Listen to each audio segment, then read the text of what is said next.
Hello everyone, good morning. मैं देवव्रत और आज बेटा हम आपको बीएससी सेकेंड ईयर केमिस्ट्री का अपना 47वां लेक्चर पढ़ाने जा रहे हैं। आज का बच्चों हमारा टॉपिक होगा advantages and disadvantages of liquid sulphur dioxide and liquid ammonia. आज हम बेटा द्रव अमोनिया तथा द्रव सल्फर डाइऑक्साइड के लाभ तथा हानि पढ़ाने जा रहे हैं।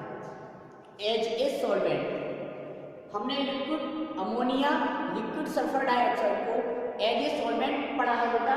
अब देखते हैं कि द्रव अमोनिया तथा द्रव सल्फर डाइऑक्साइड के एज ए सॉल्वेंट क्या लाभ होते हैं और क्या हानि होती है। तो now you are writing advantages of liquid NH3 द्रव बेटा अमोनिया के लाभ एज ए सॉल्वेंट पढ़ रहे हैं। तो पहला एडवांटेज है बेटा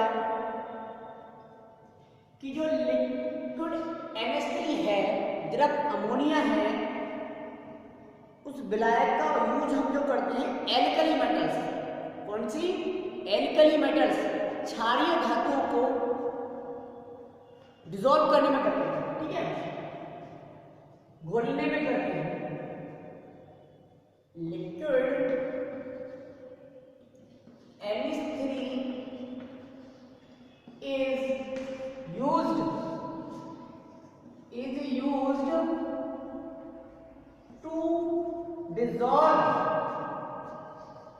to dissolve all alkali metals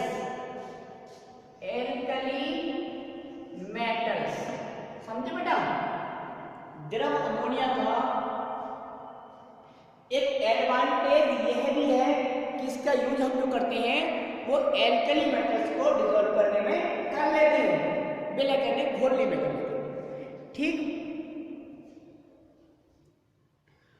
अब बेटा जो लिक्विड अमोनिया में जो अमोनियम सॉल्ट बनता है, उसका यूज हम बेटा उसका उपयोग हम सल्फेट हैलाइड ETC का प्रेसिपिटेशन कराने में करते हैं, अपक्षेपण कराने में करते हैं, ठीक है। दूसरा एडवांटेज है क्या? The ammonium salt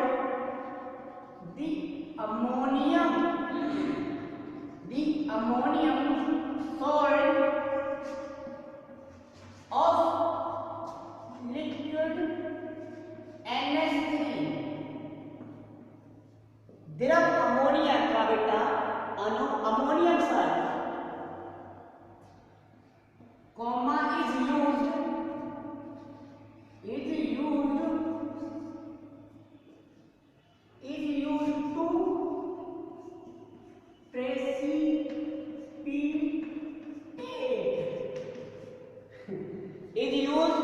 to precipitate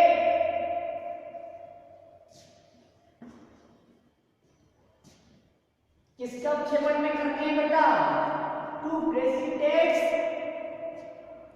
sulphides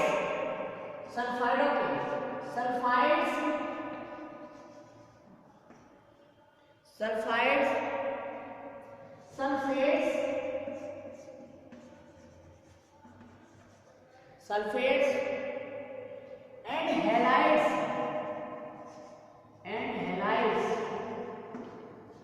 ठीक है। The ammonium salt of liquid NH3 is used to precipitate sulphides, sulphates and halides.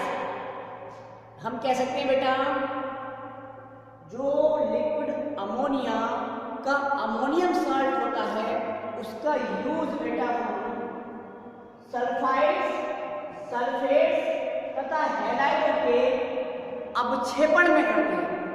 ठीक है, या ये अवक्षेपित कर देते हैं सल्फाइड्स और सल्फेट्स और हैलाइड्स को। ठीक है, ये थे कुछ बेटा इसके एडवांटेजेस, ये थे बेटा इसके कुछ एडवांटेजेस। अब देख लेते हैं डिसएडवांटेजेस। तो now we are going to discuss disadvantages of liquid ammonia. Okay,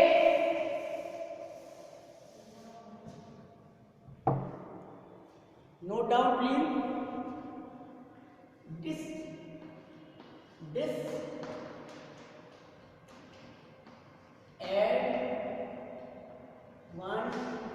Disadvantages of liquid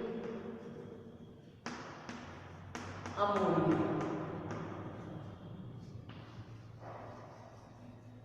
liquid ammonia की कुछ कमियां, क्या कमी है बेटा इसमें ये भी देख लेते हैं। एज ए सॉल्वेंट पढ़ना, हमेशा एज ए सॉल्वेंट पढ़ना है। ठीक, एज ए सॉल्वेंट देखते हैं बस। पहला डिसएडवांटेज है क्या कि लिक्विड अमोनिया जो है बेटा वो क्या है, हाइग्रोस्कोपिक, नॉट हाइड्रो, हाइग्रोस्कोपिक होता है। आर्द्रता ग्राही द्रव अमोनिया सॉल्वेंट के रूप में एक आर्द्रता ग्राही होता है। क्या होता है? आर्द्रता ग्राही होता है। इसलिए इसकी रिएक्शन क्या करवाएंगे? सील्ड ट्यूब में करवानी पड़ती है, सील्ड ट्यूब में। तो ये कमी है, लिखेंगे लिक्विड NH3 is hygroscopic,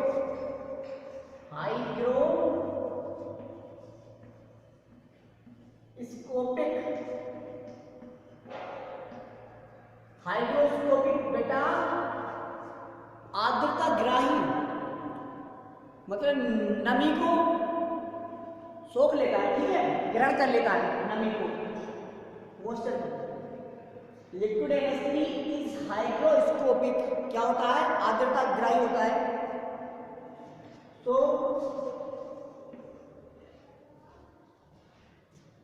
तो वी हैव टू, हमें बेटा करानी पड़ती है, we have to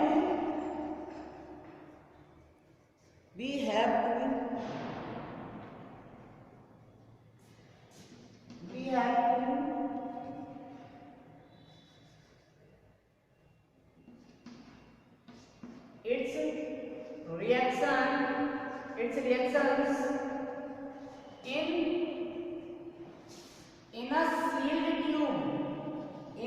sealed tube, समझे बेटा? चूंकि बेटा द्रव अमोनिया एक आर्द्रता ग्राही होता है, इसलिए हमें इसकी जो रिएक्शंस होती हैं वो सील्ड ट्यूब में करानी पड़ती है, ताकि ये मॉइस्चर को मॉइस्ट ना कर पाए, आर्द्रता को सोख नहीं पाए। ठीक है, या ग्रहण नहीं कर पाए। तो ये क्या इसका डिसएडवांटेज है। We have to do its reaction. ठीक है, दूसरा देख लेते हैं बेटा इसका डिसएडवांटेज।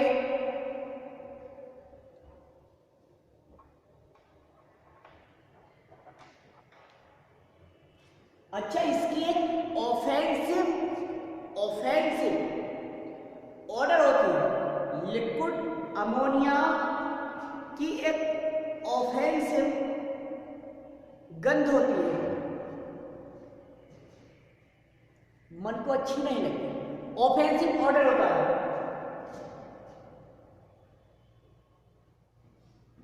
लिखेंगे लिक्विड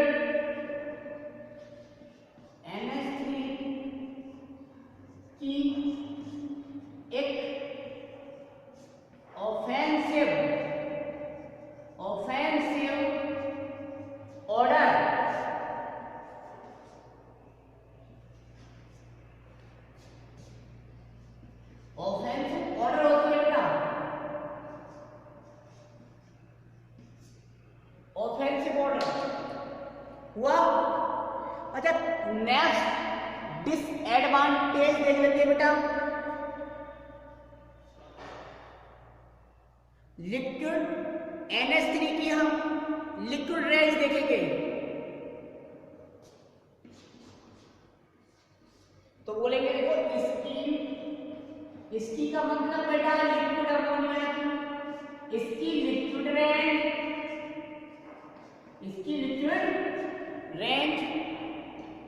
कितनी होती है बेटा? इसकी लिक्विड रेंज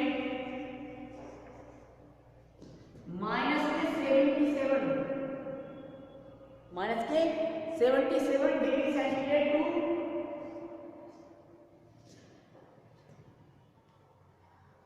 33 डिग्री सेंटीग्रेड होती है। अब देखिए इस टेम्परेचर पर ही ये लिक्विड फॉर्म में रह सकती है अमोनिया, इस टेम्परेचर की रेंज में। तो बेटा इस टेम्परेचर को हम नॉर्मली इस टेम्परेचर को तो नॉर्मली बियर नहीं कर सकते हम, तो रिएक्शन कहां से कराएंगे? इसके लिए बहुत ज्यादा प्रेशर देना पड़ता है ना, हाई प्रेशर का उपयोग, टेम्परेचर बहुत ज्यादा लो है क्योंकि टेम्परेचर बहुत ज्यादा लो है, इसलिए प्रेशर बहुत ज्यादा हाई करना पड़ता है। इसके साथ यदि हमें रिएक्शन करानी पड़ती है तो इसकी लिक्विड रेंज बहुत ज्यादा कम है। वाटर की देखा आपने 0 degree centigrade to 100 degree centigrade, बहुत अच्छी लिक्विड रेंज है। स्टैंडर्ड टेम्परेचर प्रेशर पर भी ये लिक्विड फॉर्म में पाया जाता है। जबकि लिक्विड NH3 की बात करें, ये तो स्टैंडर्ड टेम्परेचर प्रेशर पर क्या पाया जाता है? गैसीय स्टेट में मिलती है, क्योंकि इसकी लिक्विड रेंज बहुत कम है। तो ये इसका डिसएडवांटेज है। फोर्थ डिसएडवांटेज क्या है बेटा? H2O के समान इसमें डिसॉल्व करने की टेंडेंसी कम होती है, यानी कि लिक्विड NH3 में वाटर के समान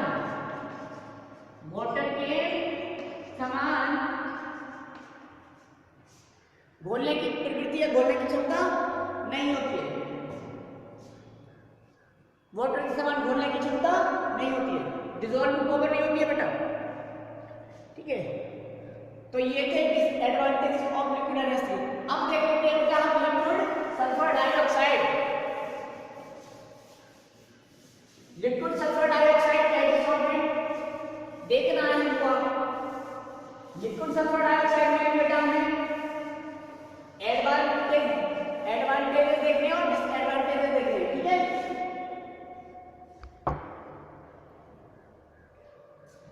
डालो रेडी बेटा।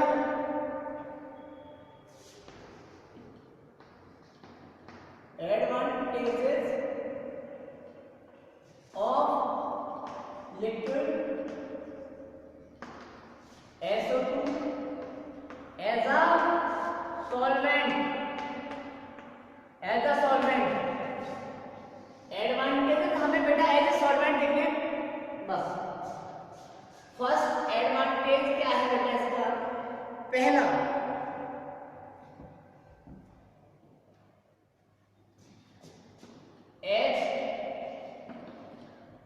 बेटा चूंकि सल्फर डाइऑक्साइड भी सामान्य दाब पर गैसीय अवस्था में मिलता है, लेकिन इसे आसानी से द्रव अवस्था में बदला जा सकता है, तो ये इसका एडवांटेज है। एज लिक्विड SO2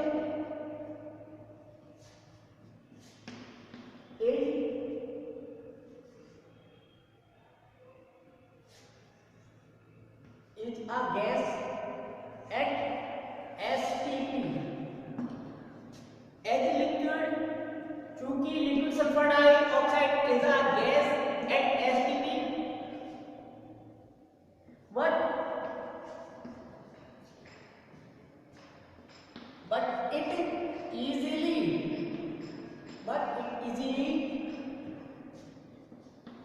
convert, और हम कह सकते हैं change it easily converts or change into liquid state।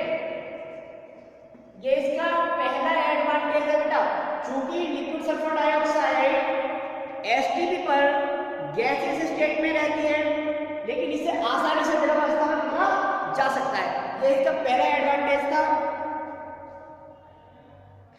दूसरा एडवांटेज है इसे आसानी और कम खर्च में, सल्फर डाइऑक्साइड को आसानी और कम खर्च में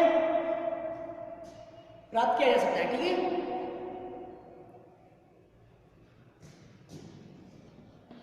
liquid SO2 is available easily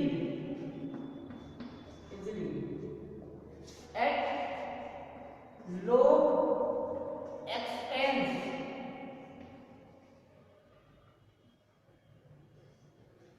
बेटा आसानी से मिल जाता है और कम खर्च में मिल जाता है। ठीक है, लिक्विड सल्फर डाइऑक्साइड मिल जाती है। सही है। तीसरा एडवांटेज क्या है बेटा, इसका dielectric point, it's dielectric point is 17.4, 17.4 इसका डाइइलेक्ट्रिक पॉइंट होता है।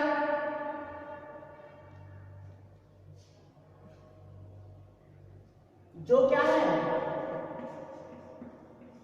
which is good, which is good और कहते which is better to dissolve, which is better to dissolve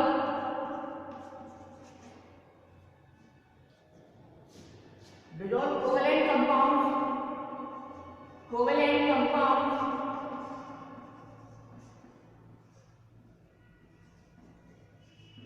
covalent compounds like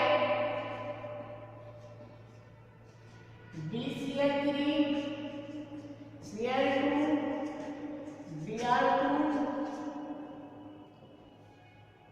ठीक है, PTC हो गए। इसका डाइइलेक्ट्रिक पॉइंट 17.4 होता है, इसलिए ये बहुत सारे जैसे कि BCl3, Cl2, Br2 बहुत सारे कोवैलेंट कंपाउंड को होने के लिए अच्छा होता है। ठीक है, अच्छा सॉल्वेंट होता है। अब देख लेते हैं बेटा इसके डिसएडवांटेजेस, इसके भी बेटा डिसएडवांटेजेस देख लेते हैं। चैप्टर हो जाएगा आपका फिनिश। ठीक है, ये देखिए आप disadvantages,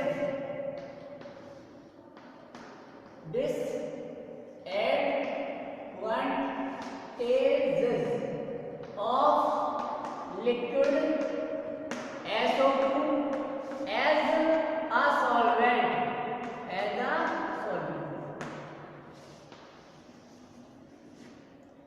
disadvantages of liquid SO2 as a solvent। पहला डिसएडवांटेज है कि लिक्विड सल्फर डाइऑक्साइड वाटर के समान एक अच्छा क्या नहीं होता, कंडक्टर नहीं होता है, एक अच्छा चालक नहीं होता है, कंडक्टर नहीं होता है इलेक्ट्रिसिटी का। तो लिखेंगे liquid SO2 is not a good conductor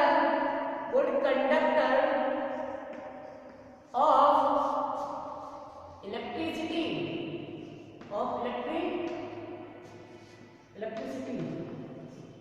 like water,